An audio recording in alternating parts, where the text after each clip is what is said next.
Bom dia, Bianca, bom dia, Thaisa. Bem-vindos ao nosso episódio do podcast de hoje, que vai tratar do ECA Digital. É um assunto muito contemporâneo, importante, atualíssimo, que vai trazer questões que merecem ser abordadas tanto do ponto de vista pedagógico quanto do ponto de vista legal. Hoje, gente, eu sou Ana Paula, sou advogada, trabalho com direito civil no escritório do Dr. Fernando Souza, FSADV.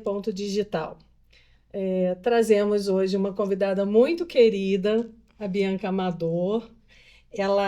Deixa eu traduzir aqui com muito carinho, mestranda em educação pela Universidade Católica de Petrópolis, pedagoga, especialista em coordenação pedagógica e atualmente diretora do Colégio Vicentino Santa Isabel. Ela também integra a Comissão de Educação da Rede Vicentina, acompanhando unidades no Rio de Janeiro, São Paulo e Espírito Santo. Quem melhor do que ela para nos falar sobre essa lei que muda traz tantos impactos para a nossa vida? Também temos a Thaisa, que é a nossa advogada de direito digital, uma pessoa muito atuante nessa área e que vai trazer as atualizações legislativas também nesse momento. Eu gostaria de iniciar o nosso podcast dizendo sobre o ECA Digital. E queria ouvir da Bianca, queria que a Bianca se apresentasse, falasse um pouquinho da trajetória dela e também depois, em sequência, ouvisse a Thaisa. Então, Bianca, nesses 20 anos você já deve ter visto muita coisa na área educacional, não é isso? Bom dia, é uma alegria, um prazer estar aqui com vocês nessa manhã, né? E sim, eu sou Bianca, atuo nessa área da educação já há mais de 20 anos e realmente a gente acaba vendo muitas transformações, né? Eu acho que a nossa geração viveu aí diversas transformações na área da tecnologia. E é importante demais esse momento da gente trazer esse assunto, né? Falar sobre o ECA Digital, sobre todos esses impactos que ocorrem nas escolas e nesse ambiente educacional. Então, por mais de 20 anos aí venho acompanhando toda essa trajetória. Fiquei por 18 anos diretamente em sala de aula e de lá para cá trabalho com a parte de gestão escolar, né, tanto no município de Petrópolis, em escolas do município de Petrópolis, quanto também na rede privada. Então é uma alegria estar aqui com vocês hoje. E aí, Thaís, você se apresenta também, por favor? Claro. Bom dia, pessoal, tudo bem? Meu nome é Thaís, eu sou sócia do FSADV. Eu cuido da parte de Direito Digital lá do escritório. Eu estudo Direito Digital e atuo nessa área desde que eu me formei, lá em 2018. Assim que eu saí da faculdade, eu já comecei a estudar o Direito Digital. E esse ano, especificamente, a gente teve muitas alterações na legislação voltadas à criança e adolescente no ambiente digital. Então, esse ano eu diria que o direito digital está focado nas crianças e na exposição delas dentro do digital. Nós conhecemos a Bianca, né? E achamos interessante trazer alguém para esse podcast que está diretamente no convívio das crianças e dos adolescentes. Nós, como advogados, nós conhecemos a lei, mas quem conhece o dia a dia das crianças, eu diria que são os professores. Quem tem filho, quem é o pai e a mãe, ele convive com o seu filho. Mas os educadores, eles convivem com diversas crianças e eles veem o impacto, eles veem os motivos por que as leis foram criadas. Então, achamos muito interessante trazer a Bianca para a gente associar a lei, a legislação e o dia a dia das crianças e dos adolescentes. Exatamente isso, a vivência da Bianca, né, que ela está de mãos dadas com a lei na prática. Então, a gente percebe, a gente gostaria de partir, né, nessa nossa conversa de uma virada de chave que foi a pandemia. Então, Bianca, eu queria te ouvir para saber como que foi viver isso, né, nessa escola, como é que as crianças se comportavam, a sua sensibilidade com relação ao comportamento delas antes, durante o período de isolamento e depois, porque o ECA digital ele vem justamente para adequar tantas situações que começaram a ocorrer a partir disso. Então, por gentileza, conta para a gente um pouquinho o que aconteceu, eu acho que dentro da dinâmica escolar, no antes, durante e pós-pandemia. Eu acho que foi um dos maiores desafios, né, para a parte dos professores, para a escola em si, né? A escola ela tem uma relevância muito grande na sociedade. E a gente percebeu o quanto que naquele momento tão inesperado que nós vivemos, né? Vivemos situações tão improváveis, né? Impensadas, o quanto que esse momento da pandemia trouxe consequências para essa questão. Então, a gente se preocupou, num primeiro momento, de dar continuidade ao trabalho pedagógico com as crianças. A que preço, né? Que foi uma loucura. Eu acho que naquela correria do momento, a gente tinha que fazer tudo acontecer, no momento que a gente ainda não tinha a expertise que hoje a gente tem com essas questões tecnológicas, nem a parte da escola, nem também os próprios pais, né? Para que pudessem dar conta daquele momento com as crianças em casa, com os jovens, enfim. E então foi assim um momento que realmente a gente teve que correr contra o tempo. E é claro que a gente pensa também na desigualdade disso tudo, né? Porque a gente conseguiu, na rede privada, isso foi algo mais fácil, né? A gente tinha mais recursos que a gente podia, de alguma maneira, trazer para as crianças um momento de aula, né? A intencionalidade pedagógica permaneceu nesse período. Mas, de certa forma, a gente também pensa na desigualdade, né? As crianças que não têm tantas oportunidades e pensando na rede pública, a gente, de fato, percebeu a demora disso tudo. Então, essa distância acaba ficando cada vez maior, né? Por parte da escola, essa adaptação teve que ser muito rápida, porque a gente precisava dar conta desse momento que a gente estava vivendo, sem imaginarmos, obviamente, que a gente ficaria tanto tempo à distância, né? Eu acho que num primeiro momento a gente imaginava, a nossa utopia era de que seriam 15 dias, 20 dias e dali depois a pouco... mais 15 e acabou. Exato, exatamente. A gente, não, vamos antecipar o recesso de julho. E tipo assim, como é que não vai acabar, né? Exato. Porque nunca que acabava. Exato, e dali a pouco a gente se via ali meses, né, naquele contexto. Enfim, então a gente acabou com os recursos que a gente tinha, a gente correu atrás para que as crianças pudessem ter esse acesso. A gente vê o impacto disso até hoje, né? A gente entende que a pandemia realmente foi um momento de bastante desafio, tanto para as crianças como principalmente para os jovens, para os adolescentes, né? Por conta do isolamento mesmo. Então, questões relacionadas à parte de socialização foram muito relevantes naquele momento. Para alguns estudantes, o impacto foi muito grande, porque, de fato, eles ficaram muito afastados de tudo e de todos. Então, depois você dá conta desse retorno, é muito difícil, né? Porque as relações sociais são fundamentais. Então, a partir do momento que você não tem esse movimento, o pós disso tudo traz consequências bastante complexas para o ambiente escolar, né? Como ansiedade excessiva. Então, a gente vê os jovens muito ansiosos nesse retorno pós-pandemia. Naquele período todo que estávamos à distância, a gente tentou acessar ao máximo, né, em termos de vínculo, porque eu acho que a aprendizagem também só acontece por meio dos vínculos que são criados. Então, a gente, naquele momento, pensávamos que precisávamos, mesmo que à distância, ter um vínculo grande com aqueles meninos, com aquelas crianças. Os professores fizeram isso de uma forma brilhante, né? Então, a gente só pode enaltecer assim, a presença dos professores na vida das famílias, porque não foi nem mais somente na vida da criança ou do adolescente, foi da família de um modo geral, né? Os professores entraram nas casas durante muito tempo. Né? Muito tempo. Então, foi algo que foi muito significativo e a gente conseguiu, de alguma forma, atingir, né? Alcançar todo esse movimento.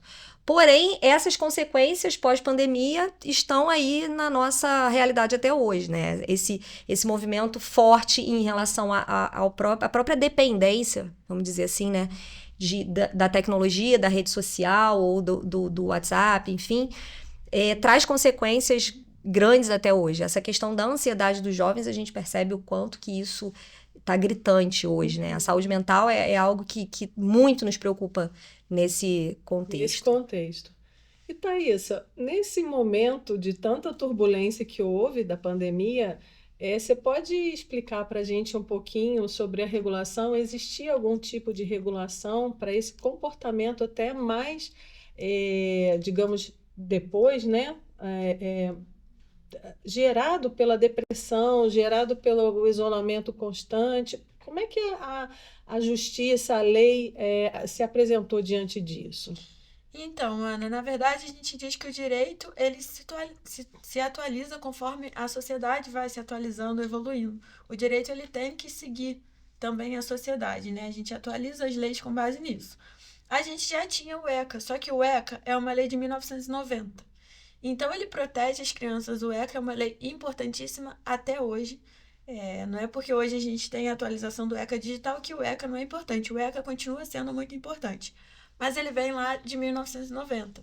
Então, em 1990, as pessoas nem tinham smartphone.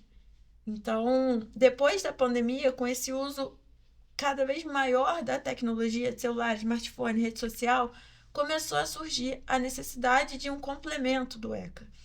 E isso veio muito porque as crianças começaram a ficar dentro de casa, ansiosas, como a Bianca disse, e começaram a ficar muito contato através de rede social, através de grupo de WhatsApp, Telegram. Isso também trouxeram os lados negativos. Existem adultos nesse ambiente, adultos que estimulam alguns comportamentos totalmente errados em crianças e que estão nessas redes e as crianças acabam se conectando com eles. Depois da pandemia, a gente teve um crescimento muito grande de ataques dentro das escolas. E o que foi percebido é que esses ataques eram todos organizados através de grupos em redes sociais. E tinha muitas pessoas estimulando esse tipo de comportamento. Isso vem muito da ansiedade dos jovens, só que tem um adulto maldoso ali no meio que começa a incentivar esse tipo de comportamento. Aqui em Petrópolis, especificamente, eu não soube de nenhum ataque às escolas. Mas, a gente falando em Brasil, houveram muitos ataques. E aí começaram os debates sobre uma nova lei que regulamentasse esse ambiente digital e o uso pelas crianças e os adolescentes. E aí, claro, para uma lei surgir, ela não surge de um dia para o outro, são muitos estudos, muitos debates com pessoas como a Bianca, que estão ali no dia a dia dos jovens. Com isso, depois de anos, a gente conseguiu de fato a publicação do ECA digital, mas ele surgiu muito nesse período pandêmico, né, do que aconteceu durante a pandemia. E a gente sabe também que houve a introdução da lei que regulamentou a questão do uso do celular na escola, né? Eu acho que isso foi muito positivo, porque acho que a escola também estava sem controle sobre a questão do momento oportuno para a criança ou para o adolescente usar ou não o celular na escola. E como é que vocês receberam isso lá, Bianca? Você acha que as crianças ou os adolescentes, eles entenderam isso bem, aceitaram, obedecem, ou existe burla? Como é que acontece isso lá no Santa Isabel? Antes da Bianca responder, eu vou cortar. É uma curiosidade que eu tenho, porque eu conheço a lei. Mas na minha época, a gente usava o celular muito pouco. A gente tinha um 3G que quase não funcionava.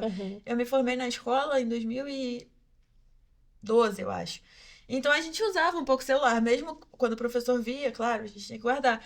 Mas quando surgiu a lei, é uma curiosidade que eu tenho. Como funciona na prática isso na escola? Não, e também tem a situação de que, nesse momento em que a lei surgiu, muitas crianças, a maioria, né, dos adolescentes, todos tinham celular E dependentes dele para o dia a dia escolar. Então, é um choque de realidade, eu acho, não? Sim, assim, né? Eu acho que, na verdade, todos já esperavam por esse momento, né? Eu acho que a gente, na escola, já tinha, obviamente, um movimento, né, de proibição ali no momento da aula, mas não era uma lei. Então, quando se torna uma lei, a questão, exatamente, fica mais fácil e fica legítimo, né? É algo que não é apenas uma solicitação da escola, né? Virou algo que, de fato, a gente precisava fazer cumprir. E eu acho que, no fundo, tanto os adolescentes quanto os professores, de um modo geral, todo mundo esperava por esse momento. Então, a gente não teve, nem digo para vocês, num primeiro momento a gente pensava, gente, como que vai ser isso? Porque iniciamos tendo que fazer toda uma dinâmica nova, né? Até para ver onde que seria o local que esses celulares seriam guardados, enfim. Nós, antes da lei, já tínhamos um espaço para isso, que nas salas de aula a gente já tinha um local adequado, eles chegavam, guardavam o celular. Só que como não tinha ainda toda essa proibição, eles pegavam no momento do recreio, por exemplo, né? Tinham intervalos, eles utilizavam o celular. Nesse contexto de hoje, eles não utilizam o celular em nenhum momento do período escolar. Então, foi muito bem recebido pelos estudantes, eu acho que de um modo geral. Eles, de fato, sabem que não pode, então é algo que já foi instituído de uma forma positiva. Não tivemos grandes impactos e grandes problemas. Por parte das famílias, eu acho que as famílias também ficaram confortáveis da escola proibir o uso, né? Porque a gente sabe que a atenção é muito diferente quando você tem o aparelho na mão. A gente, enquanto adulto, sabe disso. E olha que a gente já tem uma questão cerebral formada, né? Então, a gente consegue ter obviamente, esse controle. E o adolescente e a criança não. Então, porque isso é uma questão cerebral mesmo. Eles não têm maturidade para entender qual é o momento de parar, qual é o momento né? Precisa haver um controle. Então, a gente não teve grandes problemas em relação a isso. A gente faz cumprir, funciona. É óbvio, né? A Ana perguntou sobre se eles burlam ou não o sistema. Obviamente que sim, né, gente? Não tem como. O jovem, é claro que eles têm outros recursos e outras estratégias. Da nossa parte, a gente vai ali tentando ao máximo, né? A gente tem hoje um movimento de aula também que eles utilizam, ensino médio, por exemplo, um equipamento eletrônico, né, que é um Chromebook para as aulas, e é óbvio que em algum momento eles burlam ali, né, mas a gente sabe que existe um controle, eles sabem que não é permitido, tem todo esse movimento, então funciona bem. Uhum. Bianca, deixa eu te perguntar uma coisa, eu lembrei de uma situação que aconteceu comigo, e eu queria entender qual é a dinâmica, até que idade as crianças deixam o celular em casa, e a partir de qual idade eles têm que levar, porque hoje em dia meu cartão de crédito está no meu celular, então não é algo que eu posso deixar em casa. Então eu queria entender se os menores eles deixam, porque eu sei, não é o ideal, mas muita criança tem aparelho celular. Se essas menores eles deixam em casa ou se eles levam, e eu pergunto isso por quê? Eu ainda não tenho filhos, mas uma amiga minha tem uma filha de 9 anos, ela pediu para eu cuidar dela um dia de manhã, e a van ia buscá-la meio-dia lá em casa. E eu dei almoço, fiz aquela coisa toda, né? Me adaptando, não tenho filhos. E ela tava com o celular, conversando com as amigas, num grupo de WhatsApp. E aí, na hora de colocar na van, foi uma confusão, porque aí a criança não queria comer, a van tava chegando, ela não queria almoçar. Eu falei, menina, você vai ficar com fome? Enfim, aquela confusão, ainda mais pra alguém inexperiente. E aí ela tava indo, a gente desceu, ela tava com o celular na mão. Aí chegou na van, ela, tia, eu não posso levar o celular. Aí eu falei, deixa comigo, depois eu devolvo pra sua mãe. Eu fiquei, não pode, tinha esquecido completamente. Uhum. Então, o que acontece? Na maioria dos casos, né, até o 5º ano, turno da tarde, todo no nosso caso lá, até o 5º ano, eles não levam o celular para a escola. Então, isso já é uma prática mesmo, eles não levam. A partir do 6º ano, muitas famílias, eu acho que têm tentado também restringir um pouco esse uso. Então, no 6º ano, muitos pais que ainda buscam e levam na escola também optam por não levar. Então, a gente tem um grupo aí de alunos ainda no 6º ano, de estudantes que não levam. Mas a partir do 6º ano, a gente já tem essa dinâmica todos os dias deles chegarem, desligarem o celular e colocar no porta-celular, né? No local adequado lá que a gente tem para isso. Então, já existe essa dinâmica a partir do 6º ano. Alguns levam, outros não. E aí vai aumentando gradativamente, né? Então, quem tem essa dinâmica de precisar, o pai precisa buscar em outro lugar, enfim, tem esse movimento aí, necessariamente leva. Eles desligam, que é uma preocupação, né? Do celular estar desligado também. Uhum. E a gente coloca no local adequado. Bacana. Aproveitando isso, né, do WhatsApp, a gente podia agora conversar um pouquinho sobre os grupos de WhatsApp. É o caos. Polêmico, assunto polêmico. Muitas histórias, né? A gente sabe que eles criam os grupos e criam perfis que não são falsos, enfim. E o problema começa, eu acho que fora da escola, e isso impacta dentro da escola com os alunos.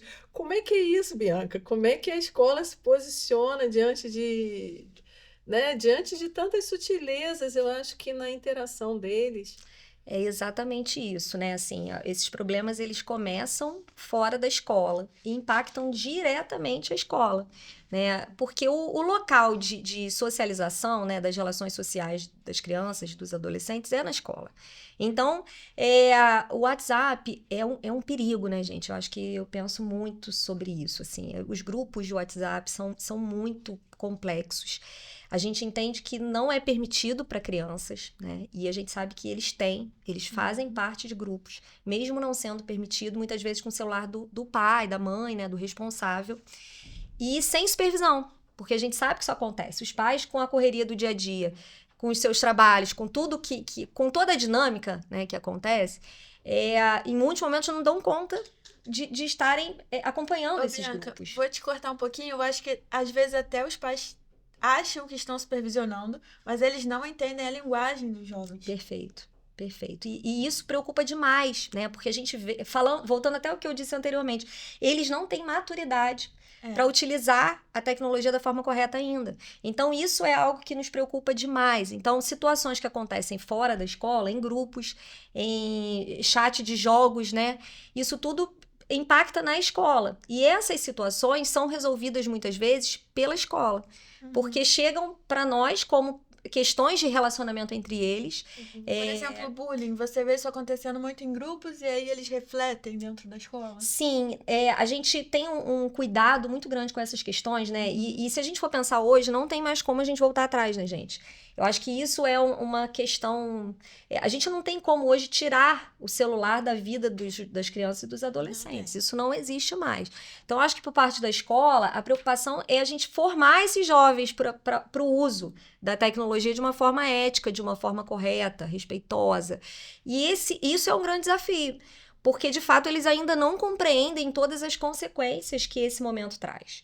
Porque uma situação num grupo de WhatsApp, como já tivemos, né, situações de imagens que eles colocam, ou xingamentos ali no momento do jogo, da brincadeira, isso causa um impacto muito violento, né? Até na questão mesmo da saúde mental, da parte...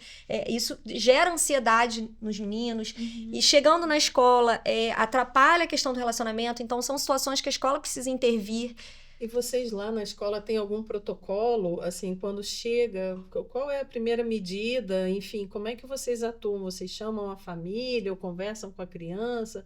O que acontece na prática? Sim, a gente tem vários protocolos em relação a essa questão, né? Então, são os processos que vão acontecendo de uma forma institucionalizada. Então, sempre o primeiro contato é com a orientadora educacional. Então, na maioria das vezes, ou as crianças, sendo adolescente, né, ou o jovem, eles mesmos trazem a situação para orientação e falam, olha, aconteceu isso, a gente tá... E aí a gente vai fazendo a intervenção. E, dependendo da situação, é necessário esse contato direto com as famílias, porque é algo que a gente não vai conseguir controlar no restante do tempo que eles não estão na escola, né? Então, às vezes, a gente faz aquele movimento todo ali de acolhimento e intervém nas situações de relacionamento.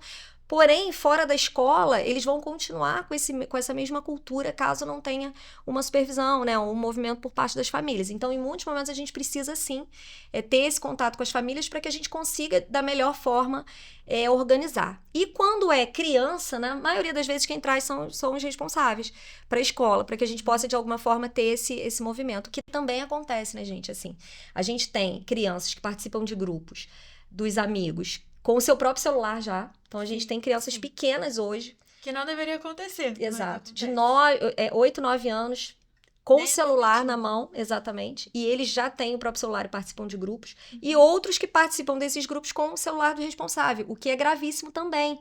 Porque, se a gente, em termos legais, né, vocês sabem muito mais sobre isso, mas em termos legais isso é muito grave, porque no momento que exista qualquer situação ali no grupo, quem responde é o pai, já de um modo geral sempre vai ser o responsável, e principalmente quando o telefone é do próprio responsável. Então... Bianca.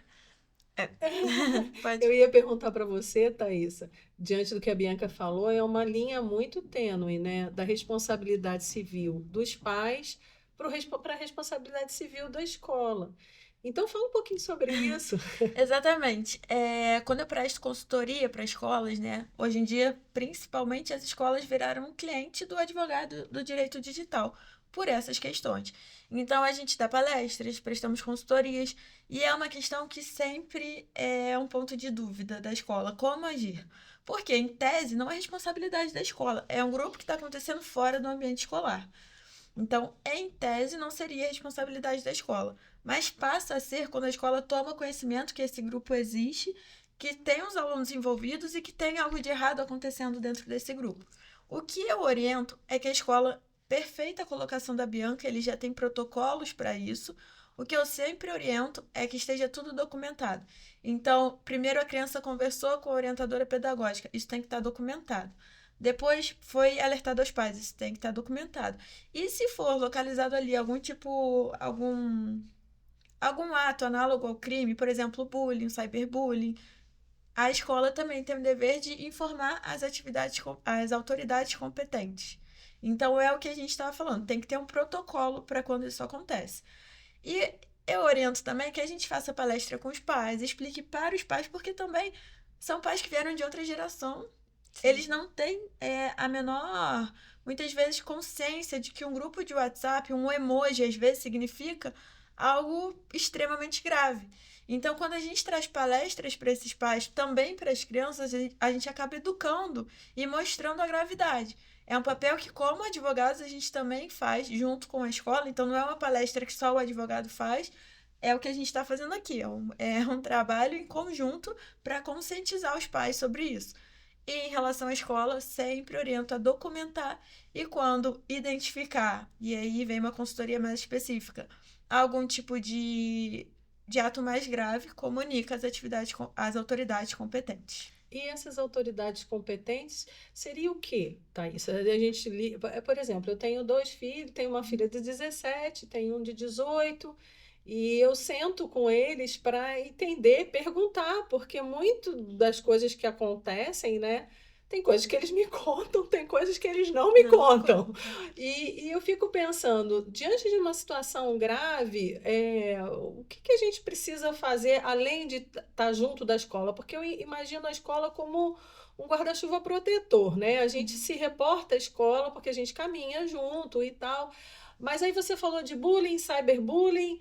A gente, além de estar junto com a escola, você acha que é bacana ir até a delegacia? Ou como é que a gente faz? Envolve o conselho tutelar ou é a escola que envolve o conselho tutelar? Na prática, como é que isso acontece? No ponto de vista da escola, muitas vezes é o Conselho Tutelar, Ministério Público, e aí depende muito dos protocolos que serão seguidos. Então, a escola tem que ter um plano de ação antes que o problema aconteça, e isso tem que estar documentado. Isso é feito junto com o jurídico, então a gente já coloca ali, isso aconteceu, reporta para tal autoridade, isso aqui aconteceu, é literalmente um passo a passo do que tem que ser feito. Mas em relação a órgãos competentes, principalmente Conselho Tutelar, Ministério Público. Do ponto de vista dos pais, o pai que identificar esse tipo de conduta, eu oriento que ele primeiro converse com a escola foi omissa ou a conduta continuou acontecendo, ele também pode ir para o Conselho Tutelar, abrir um boletim de ocorrência e aí as autoridades vão seguir a partir daí. Ele como responsável, do menor. Do menor. Se ele identificar que o filho dele está sofrendo algum tipo de violência, ele tem nem o direito, eu acredito que o dever de proteger o filho. Mas primeiro eu iria sempre na escola, porque a escola sabe melhor o que está acontecendo e talvez a própria escola já esteja tomando todas as medidas cabíveis. É um cuidado compartilhado, né? Eu penso assim, a escola precisa estar atuando junto com a família nesse contexto e a família também compreendendo que a escola está de mãos dadas com eles, né? Eu acho que é essa questão mesmo compartilhada, porque realmente as consequências são graves em algumas situações. Então, a gente precisa estar com um olhar muito atento para isso. Foi como a Thaisa falou, né? Eu acho que a partir do momento que a escola toma ciência do que acontece, é obrigação da escola dar um encaminhamento, dar um suporte, né? A gente tem algumas situações pontuais também que nos preocupam e que aí fogem do controle da escola, que são situações que acontecem em grupos de pais, por exemplo, né? Porque em grupos de pais, todos são adultos. Então, assim, isso também é complicado. E a gente também precisa ter esse cuidado, esse olhar, né? Às vezes, situações de grupos de pais chegam para a escola, e aí são situações que fogem ao nosso controle. Que aí a gente não consegue controlar o que o outro vai tratar naquele grupo, né? Foi desrespeitoso, ou trouxe, ou expôs o filho do outro, né? No grupo. E são situações que fogem do controle da escola. De fato, a gente não consegue intervir. Uma coisa é intervir com o estudante que está conosco todos os dias. Né? Outra coisa é a gente intervir num espaço que, teoricamente, também atinge a escola, mas que a gente não tem gerência sobre isso. Nesse ponto, eu acho que é o ponto mais complicado, porque com criança você consegue lidar. Mas quando envolve pais, né? Porque são adultos que são... que têm a maturidade. Muitos pais também não têm essa maturidade. E pensamentos diferentes, E pensamentos né? muito diferentes. E eles, se tiverem acontecendo ofensas, isso chegar, por exemplo, ofender uma criança da escola, a escola também pode tomar as medidas cabíveis. Ela também pode acionar, por exemplo, o conselho tutelar. Se houver uma publicação de uma foto de um menor, também é um tópico que a gente vai falar. Um pai publicou a foto de uma outra criança em um momento vulnerável. A escola, eu entendo que ela também pode agir se isso chega ao conhecimento dela. Então, ela também pode estar pensando em denunciar o conselho tutelar, ou pelo menos chamar esse pai, deixar documentado que falou que essa conduta está atingindo o ambiente escolar, está envolvendo uma criança que estuda ali, e documentar. A melhor proteção para a escola é documentar. Sim. E tem até uma questão também até do cuidado com os próprios professores, né? Porque às vezes... falta de respeito. Exato. Às vezes no grupo de pais existe ali uma falta de respeito com o próprio professor, e isso é algo complicado. Porque o próprio professor também tem os seus direitos no momento que se sentir desrespeitado, também tomar alguma medida, né? E às vezes os professores nem sabem que aquilo está tomando uma proporção dentro do grupo que está atingindo, né, a qualificação dele, a capacitação dele, a repercussão disso vai num crescente. Você falou algo muito interessante, Ana. Na semana passada, eu advogo para uma empresa que só trabalha com digital. E ela sofreu um cancelamento. E o que eu expliquei para elas é o seguinte: se tem um comentário negativo, o efeito manada, o pessoal, eles acham que podem falar e fazer o que quiser no ambiente digital. Então, se teve um comentário negativo, é um efeito manada. Se tem um positivo, é um efeito manada. Então, é isso que eu conversei, né, com essas empresárias, estava conversando com elas, e até para a gente fazer o gerenciamento dessa crise que elas estavam passando. E eu vejo que isso acontece dentro de grupos também. Então, se um pai começa a falar algo que um professor, na cabeça dele, fez errado, vem um efeito manada. Só que as pessoas têm que entender que a legislação, ela se aplica também no ambiente digital. Você não vai falar... Engraçado que quando tem uma reunião, eu duvido que aconteça na mesma intensidade que acontece nos grupos. Sim. Porque ali as pessoas acham que não, aqui isso é crime. Aqui também, no ambiente digital também é crime. Então, por isso que eu acho muito interessante a gente ter palestras para os pais, para eles também entenderem até onde as suas ações têm consequências. Não é porque está no digital que não tem.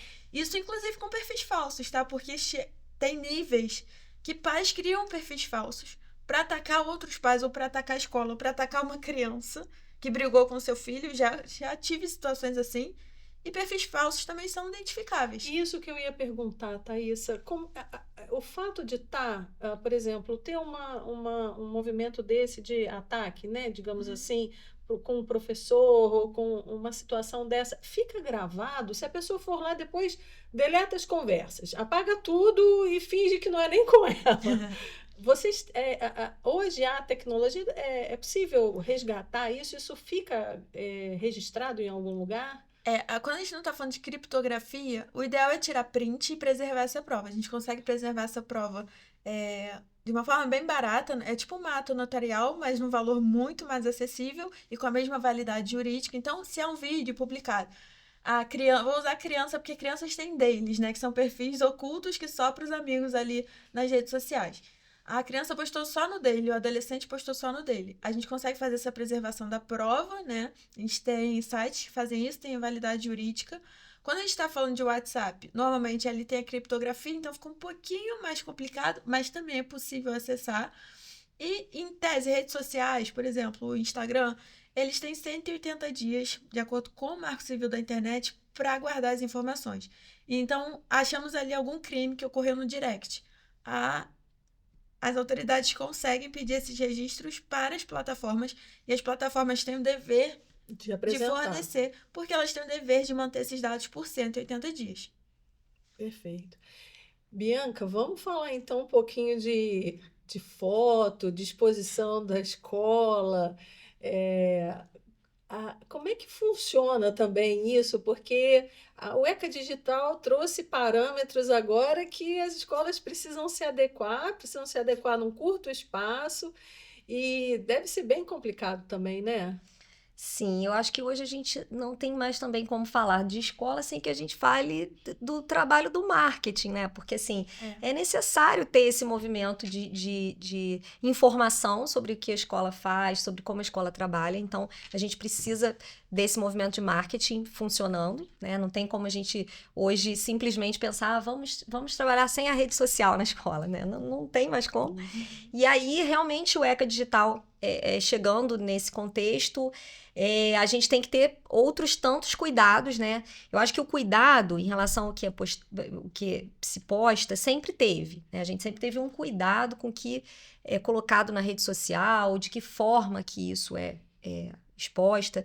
O principal é a intencionalidade pedagógica, então em todas as postagens a gente precisa ter claro quais são os objetivos pedagógicos daquela publicação, né? Então isso era algo que já acontecia, mas nesse contexto que a gente está vivendo agora é algo, assim, o cuidado tem que ser 3 vezes maior, né? Redobrado. E a gente precisa ter esse olhar. Algumas famílias que, por exemplo, não autorizam, né, o uso de imagem dos seus filhos, mesmo que para fins pedagógicos, a gente precisa agora redobrar a atenção. E em todos os sentidos, porque também causa ali para naquele contexto, para a criança que é muito pequena, por exemplo, que ainda não tem todo esse entendimento, o cuidado que a gente tem que ter para ela não se sentir excluída daquele movimento, né? Teve uma foto e a criança não está na foto. O cuidado de dinamizar isso de forma que essa criança também não se sinta excluída de nada, né? Então, é bem intenso, é algo que a gente tem tido, assim, bastante desafio para dar conta. E tem mesmo, Bianca. De novo, nas consultorias que eu presto para escolas, é um ponto que vem muito, são muitas dúvidas sobre isso. É dúvida se o professor pode repostar, porque às vezes o próprio pai posta, marca o professor e o professor quer repostar. Quem tem o direito de imagem daquela criança? A escola, abrange o professor ou não? Isso é tudo estratégia jurídica. Então, os termos e contratos da escola precisam estar redondinhos para a gente saber até que ponto o professor também pode compartilhar nas suas redes. E aí a gente tem professores que também não usam a rede social deles só para fins profissionais. Então ele mistura muito e às vezes faz postagens meio inadequadas no perfil pessoal, porque ele não entende que aquilo ali também afeta o profissional. Então é uma mistura de. Já tive escolas que o professor postava bebendo, fumando todos os dias, e aí no meio das postagens tinha uma foto, uma republicação de uma criança na escola. E a gente entende que aquela é a rede social do professor. Mas quando ele escolhe fazer o repost de uma criança, ele tem que entender que aquilo ali está para uso profissional. Então, mais uma vez, capacitação desses professores. Palestras, conscientização, para ele entender que se ele escolheu misturar o profissional com o pessoal, ele tem que ter muito cuidado com o que ele está postando no pessoal. E a escola, para o professor fazer isso, ela tem que estender essa autorização, esse termo de uso de imagem também para os professores. Mas isso a gente estava falando de antes da gente ter a exigência de alvará judicial para esse tipo de postagem. E aí eu já vou também pegar um pouco do outro tópico que a gente ia falar, porque eu acredito que também seja uma dúvida que esteja surgindo nas escolas que a Bianca atua. O alvará judicial sempre existiu para a publicidade infantil. Sempre existiu. Não é nenhuma novidade. Fico batendo nessa tecla porque o pessoal está achando que é uma novidade. Não é. Sempre teve essa exigência. O que está acontecendo agora é que as plataformas fizeram acordos com o Ministério Público, por exemplo, e elas estão exigindo esse alvará. Então a escola, é um post institucional. Apareceu a criança, mas é institucional. Não está com vínculo comercial, não tem tráfego pago ativo ali. Mas o que está sendo entendido pela jurisprudência, pelos tribunais, pelo Ministério Público, é que é uma monetização indireta. A escola não posta a foto da criança ali porque ela quer postar. O Instagram da escola é um meio de divulgar a escola. Então, mesmo que ela não esteja ganhando dinheiro diretamente com a publicação da criança, ela está monetizando indiretamente. Então, nesses casos, qualquer criança que aparecer, além do termo de autorização dos pais, ela também precisa de um alvará judicial para isso. Então, qualquer criança que aparecer, qualquer publicação no perfil da escola, hoje em dia precisa do alvará, sim. E é um alvará que ele tramita na Vara da Infância e da Juventude, ele tem que ter todos os requisitos ali para ser autorizado, o Ministério Público atua nesse processo, e é um processo sério, é um processo que demanda muito cuidado. Depois eu vou falar um pouco mais desse alvará quando a gente está falando dos pais que usam os filhos como mini influenciadores. Mas agora, pensando do ponto de vista da escola, a escola hoje em dia não pode mais publicar criança. O marketing vai ter que se readequar. Isso acontece porque a gente tem escolas como a Bianca trabalha e que usam as crianças de uma forma séria. E se todas as escolas agissem como a escola da Bianca age, eu acredito que essa não seria uma exigência tão forte. Mas temos escolas que super expõem as crianças. E aí a regra acaba sendo para todo mundo. E aí hoje em dia o que a gente tem, e é um aviso que eu dou para as escolas, parem de publicar as crianças se você não tiver alvará. Isso vai trazer consequências graves. E não é um processo fácil. Você tem que fazer ele com alguém que entende do assunto. Porque aí também, como surgiram muitas exigências, começou a uma venda de alvará por R$500. Isso é um absurdo porque envolve o direito de um menor. É um processo que envolve o Ministério Público. É um processo... É demorado, Thaísa? Por exemplo, não é demorado, Ana. O alvará, em tese, ele não é demorado. Mas ele precisa de todos os requisitos. Porque se ele não for concedido, ainda tem um risco muito grande da escola ser penalizada, ser entendido como uma exploração de trabalho infantil. Isso para os pais, para a escola, para quem estiver publicando fotos menor. Então não é um processo que demora, mas é um processo que tem que ser feito com muita atenção e muito cuidado. E é individual. Para cada criança, para cada aluno. A gente tem 2 tipos de alvará hoje. Um alvará direcionado, por exemplo, a escola que a Bianca trabalha publica um banner em época de matrícula em ônibus. Esse é um alvará para esse tipo de publicidade. Ele vai ter duração, começo, meio e fim, e é para esse tipo de publicidade. Esse alvará sempre existiu. Agora a gente tem um novo alvará, que ele é mais extenso e é para criança aparecer nas redes sociais. Esse é um outro tipo de alvará. Perfeito. Entende? E esse também tem prazo de validade. Normalmente a gente está falando de 6 meses, mas ainda é uma questão nova, então esse tempo ainda está sendo discutido, de quanto em quanto tempo ele tem que ser atualizado, mas são 2 alvarás diferentes. Perfeito. Bianca, na sua vivência escolar, a Thaísa tocou num ponto interessante de que os próprios pais, né, fazem a postagem dos filhos. Eu vejo que a gente, em alguns momentos, se entusiasma, porque são filhos, e aí a gente fica feliz de ver o desenvolvimento, mas a gente também percebe que existe um outro tipo de postagem que tem um intuito financeiro mesmo. E você já se deparou, enfim, com alguma situação em que você percebeu que os pais estavam indo além desse limite e precisou intervir ou não? Não, de intervir mesmo não, né? A gente percebe, sim, nós temos algumas situações, né, de famílias que de fato têm esse perfil, que até a Thaísa falou, né, de uma questão ali dos filhos influenciadores, enfim.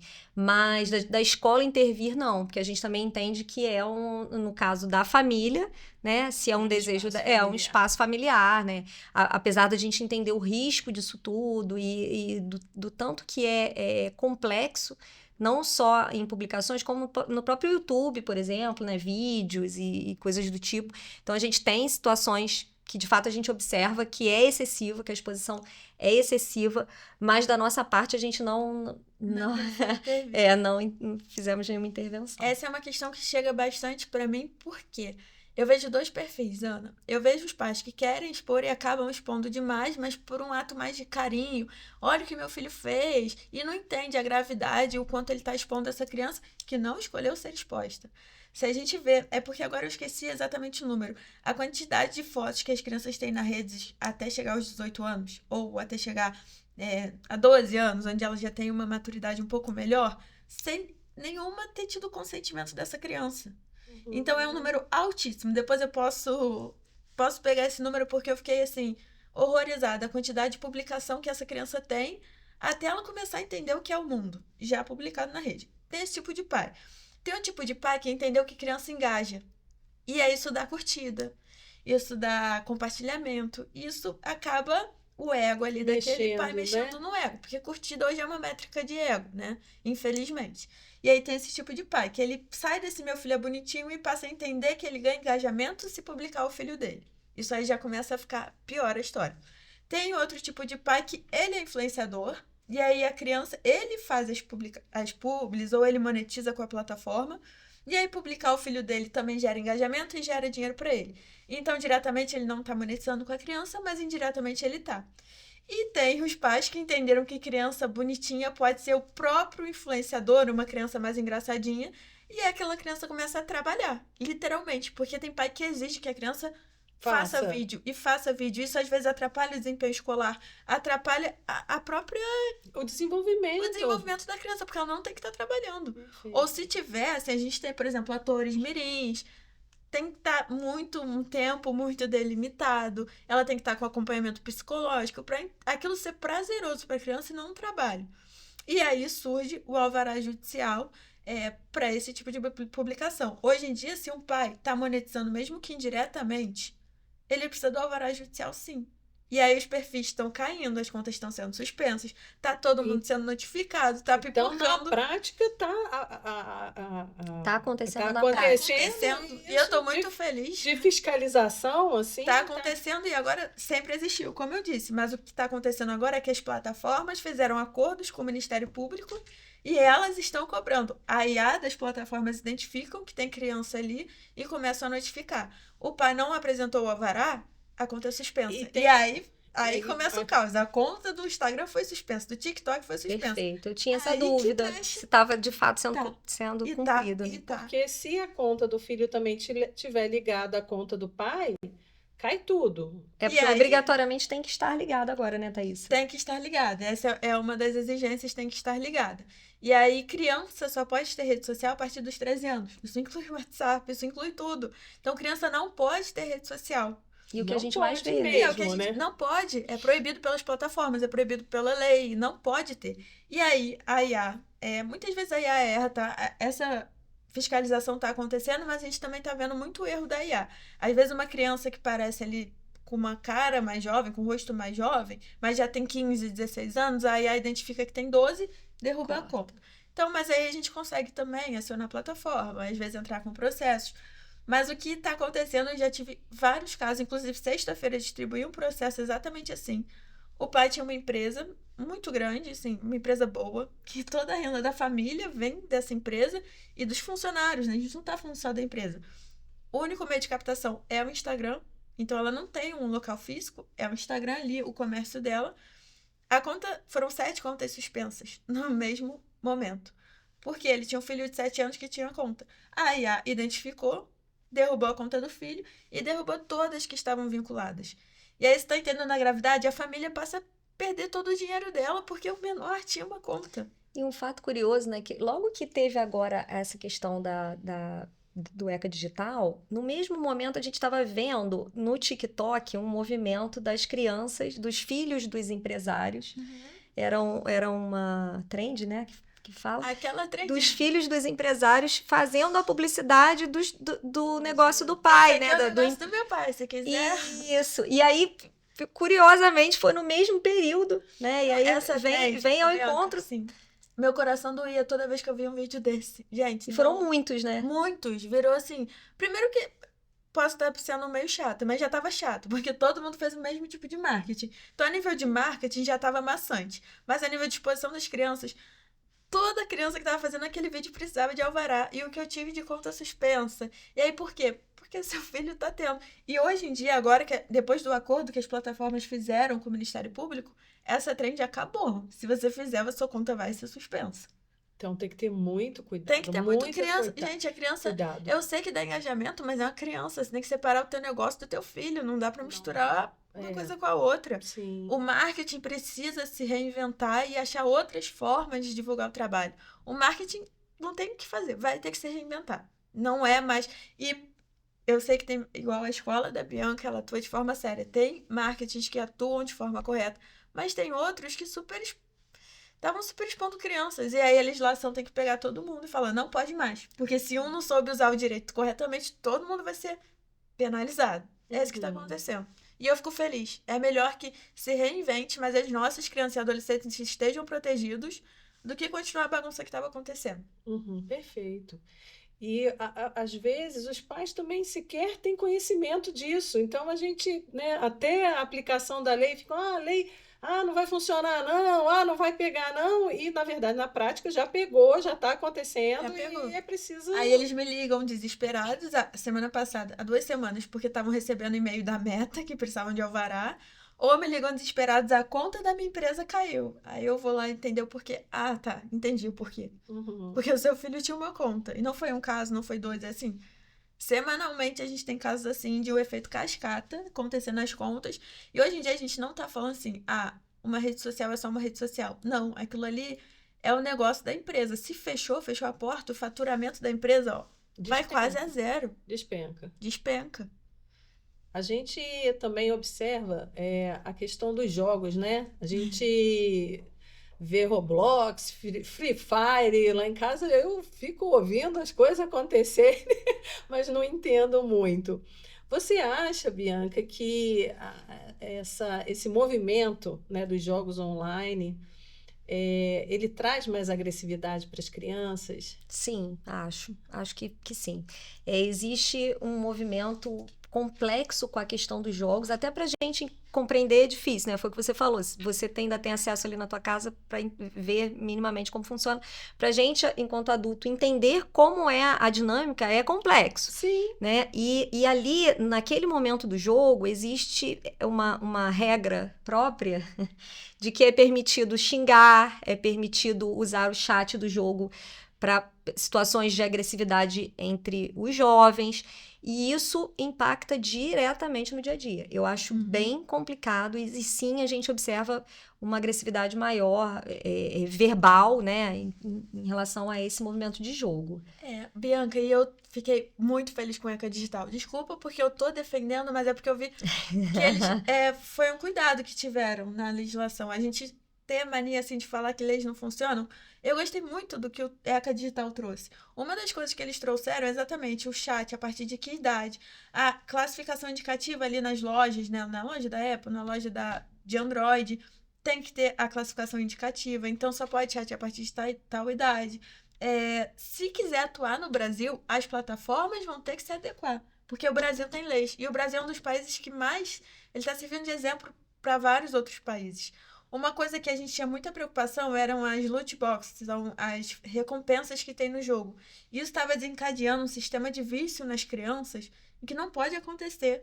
A gente tem hoje diversos adultos viciados em bets, em jogos de aposta, e esses jogos, esse sistema de recompensa dos jogos estavam influenciando muito isso nas crianças. Isso foi proibido, eu fiquei muito feliz. E adolescentes e jovens também apostando em bet, né? Então, assim, você vê que é algo... Sim. Igual o rolamento infinito, Sim. Isso tudo está sendo... Gente, porque esse rolamento infinito também gera esse sistema de vício. Isso também está sendo proibido. Eu tô muito feliz, assim, muito feliz. Outra coisa, só um minutinho. Outra coisa que o ECA veio, a gente chama de perfilamento. É publicidade direcionada para jovens e crianças. Então, as plataformas, ela tem esse poder. Quando você entra numa plataforma, você não tem noção da quantidade de dados que você está fornecendo para ela. O marketing que ele faz? Ele faz o perfilamento para conseguir vender. Então, ele vê qual é o teu parâmetro de consumo que você está acessando e começa a te dar publicidade disso. Só que quando você faz isso com uma criança, você vê, por exemplo, uma menina de 10 anos que está ali entrando na puberdade e que está com problemas de autoestima, e você começa a fornecer que ela tem que... que ela tem que comprar cremes, que ela tem que cuidar da... Sabe? Essa publicidade, isso foi proibido, não pode mais ter perfilamento para crianças. Então, a gente não tem noção do quanto o ambiente digital ele molda as pessoas e pode moldar para o ruim.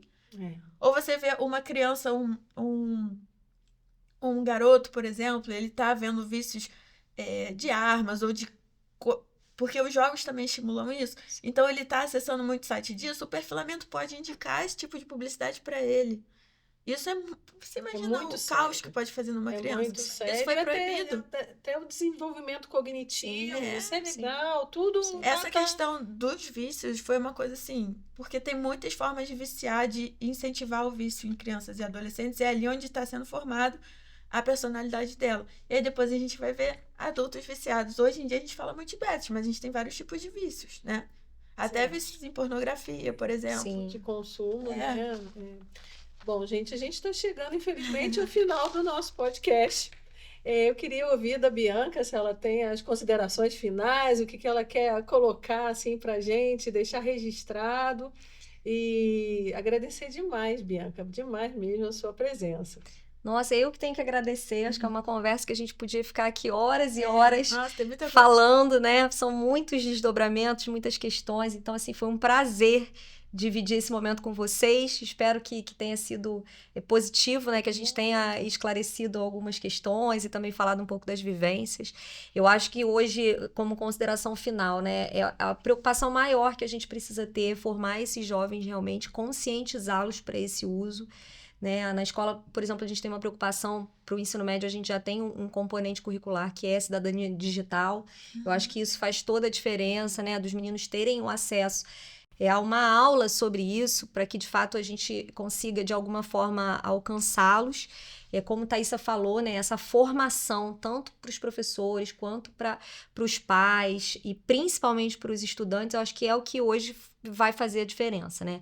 A gente não consegue de fato dizer que não teremos mais, que vamos reduzir esse uso, porque isso não existe mais, né? Então, da nossa parte, o que é importante é que a gente tenha essa consciência desse cuidado compartilhado e formar essas crianças e jovens para o uso consciente, para um uso ético, respeitoso das plataformas, das redes sociais e afins. E você, Thaisa? Meu recado final é mais para os pais. Eles estão muito nervosos com todo esse alvará, com tudo que a plataforma está cobrando.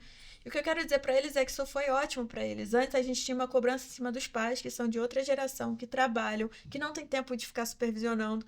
Então, quando acontecer algo grave, a culpa era dos pais que não supervisionaram. Hoje em dia, com esses acordos que estão sendo feitos com o ECA Digital, a gente está transferindo essa responsabilidade para as plataformas que entendem perfeitamente o que está acontecendo ali. Então, hoje em dia, é dever da plataforma ter um controle de acesso, é um dever da plataforma colocar a indicação correta, é um dever da plataforma exigir alvará. Isso virou para a plataforma. A gente tirou um pouco essa cobrança dos pais que vem de outra geração e não sabem o que está acontecendo de fato ali no ambiente digital. Então, o ECA Digital foi ótimo. É uma proteção para as nossas crianças. E, por fim, agradecer imensamente a Bianca, que trouxe a experiência dela, a vivência dos jovens. Isso é muito importante para a gente saber como atuar e para entender o que acontece no dia a dia, né? Porque a gente fica aqui vendo as leis e os casos que chegam para o escritório. Então, entender o que acontece no dia a dia é ótimo. Obrigada. Muito obrigada, Bianca. Muito obrigada também, Thaisa. Obrigada.